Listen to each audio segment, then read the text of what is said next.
So, in fact, we don't. This is just one page of what's been given in the order. So, let me tell you verbatim what the oral order said.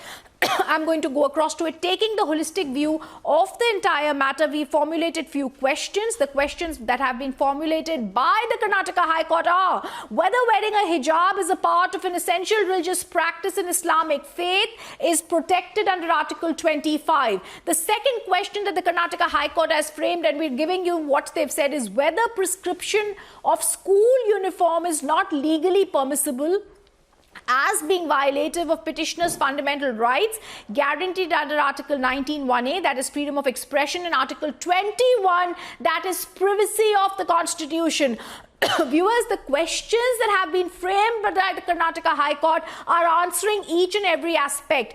Is freedom of religion there? Is hijab an essential religious practice? They've also said the third question that has been framed by them is whether the government order that was dated 5th of February, apart from being incompetent, is issued without application of mind and is manifestly arbitrary and therefore violative of 14 and 15 of the Constitution. And the last question that the court had to decide is whether any case is made out in the writ petition for issuance of a direction to initiate disciplinary inquiry against the others who have been named here.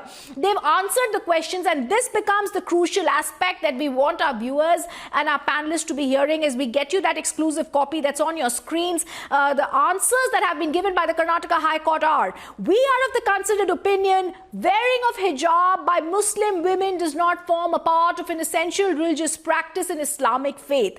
Then they answer the second question. The answer to the second question is: we believe that prescription of a school uniform is only a reasonable restriction constitutionally permissible which the students cannot object to.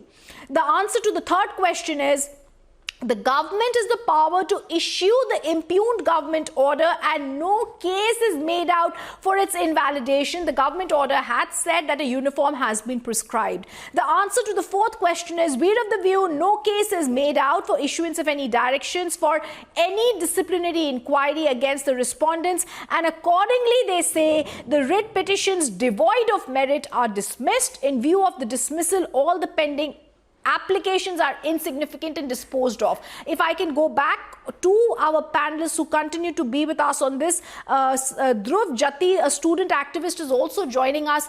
Dhruv, we've just read out the operative part of the judgment that's extremely crucial, where the court has said we are of the opinion that a school uniform is a reasonable restriction, Dhruv, that students cannot object to.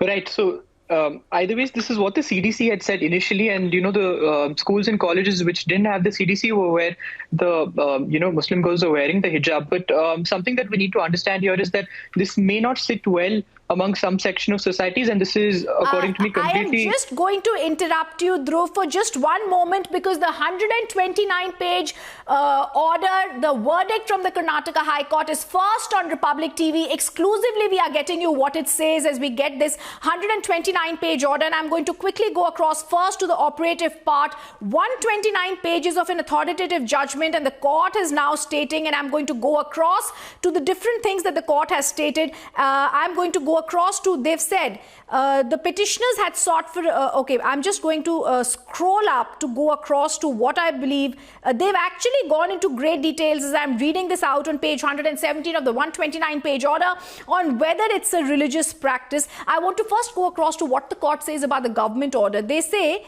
government order has used words such as public order. This cannot be construed as one's employed in the Constitution. I'm just going to try, and the words in the government order have to be construed in their generality of their text with common sense. And petitioners had produced some loose papers without head or tail, which purported to be a brochure issued by the Education Department to the effect that there was no requirement of a school uniform and that prescription of one is illegal. There is nothing on record that shows that these loose papers are important. They contend the paper is generated from the research that they have with them. So they're talking, viewers, about certain evidence given by the petitioners to show the government order is arbitrary. The court has said that there is no credentials of the researchers that have been shared by the petitioners nor the representative character. The petitioners contended the government order has been hastily issued even when the contemplated high-powered committee was not looking into it. The court on that has said that a strong case has to be made out to invoke such terms. So this is what the court is saying when it comes to the government order that had been given. Then they talk about international conventions and emancipation of women and say there are several international conventions and conferences that show that there needs to be elimination of all forms of discrimination against women. And then they go on to give out judgments that have been written about. Then they also, viewers, talk about Dr. B.R. Ambedkar in his book Pakistan or the Partition of India, where they say, and I'm going to read out page 123 because it is so crucial. It says, a woman, Muslim, is allowed to see only her son, brother, father, uncles and husband or any near relation. She cannot even go to the mosque to pray and must wear a burqa wherever she has to go out. These burqa women walk in the streets. The Muslims have the social evils of the Hindus and something more. Something more is the compulsory system of parda for Muslim women. They cannot take part in any outdoor activity, are weighed down by slavish mentality and a complex. They go on to write, what the chief architect of our constitution observed more than half a century ago about the parda practice equally applies to the wearing of hijab.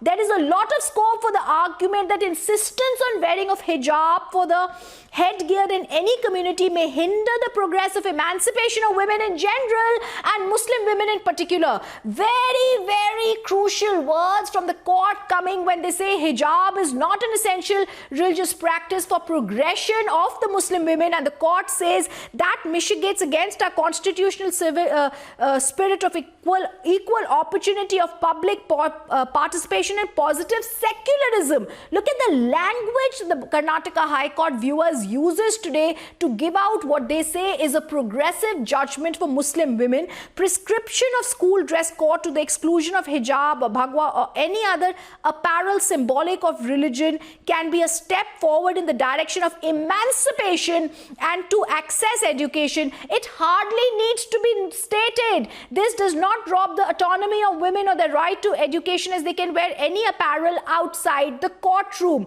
So I believe that is extremely crucial to see. They say no case is made out later on, and they go on to say what we've already said. We are dismayed, they say on page 126, 3 pages before the judgment is going to get over. We are dismayed as to how all of a sudden in the middle of the academic term the issue of hijab is generated, blown out of proportion by the powers that be. The way hijab imbroglio unfolded gives scope for the argument that some unseen hands are at work to engineer social unrest and disharmony. Viewers, this is also very, very critical because the court has noted that there seems to be an unseen hand that is working to engineer social unrest and disharmony. Much is not necessary to specify. We are not commenting on the ongoing police investigation lest it be affected. We've returned the papers, we've pursued the papers that were furnished, and we therefore say that there should be a speedy investigation. They then talk about the public interest litigation, and they say that a petition has been unsatisfactorily structured on the basis of electronic media reports that are not made out in the paper book. They also say that the petitioner opposes the case. This petitioner opposes the case of students who desire to wear hijab. The second so they've gone into great details of everything, and I'm just going to give this out to my desk because this becomes so crucial what they are saying here, viewers, where they are saying that we are dismayed to how unseen hand was actually at work here, and they've also said and clarified that Muslim women need to progress, and how that progression will happen is only when such things are not on them. So a very crucial verdict. I can keep going and giving out details of this, but Swapnil, on the two aspects that we've seen, Swapnil, we've been talking about this in the political hand. The court has now noticed there's an unseen hand that was engineering social unrest.